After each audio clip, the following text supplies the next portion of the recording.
look, we are going to get judged, but give it some context. You have to give the game context. Not only are we 50 years behind, that's everyone as a collective in female football, but I do agree with Shiv, like we are 10, 15 years behind outfielders as well as goalkeepers. And it is getting so much better. And I do think that the investments there, clubs are taking it seriously. They're hiring or being made to hire full-time goalkeeper coaches with good level. I didn't have a full-time goalkeeper coach probably until the last 4 or 5 years of my career. Wow. And so the girls that are coming through now that are 18, 19 have probably had already exactly the same amount of coaching that I had in my entire career. Wow. So it's kind of, you're judging people based on what you'd expect if they'd had full-time coaching for their entire career.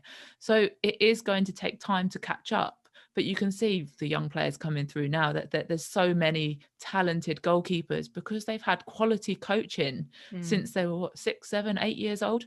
And we never got that at all. Here's a good one for you, Bex. So before we went to a World Cup, my goalkeeper coach, our goalkeeper coach at the time, was 75 and he couldn't kick a ball off the ground. He could only volley it. And that was my level of coaching 3 days a week, or 2 days a week, sorry, because he could only do 2 days a week before I played on a Sunday. And that was my coaching. That was my goalkeeper coaching for three seasons, I think it was. But even in the men's game, like you sit and watch Gary Neville and that just tear into the male goalkeepers and you just think you haven't got a blooming clue, like is it, and it happens, and you just think, guys, come on, like just have some smarts about you. And it is, and like you've said, it's under the microscope. It is, all you see is goals or gaffes. It's one of the two, and you're directly usually involved in both of those things.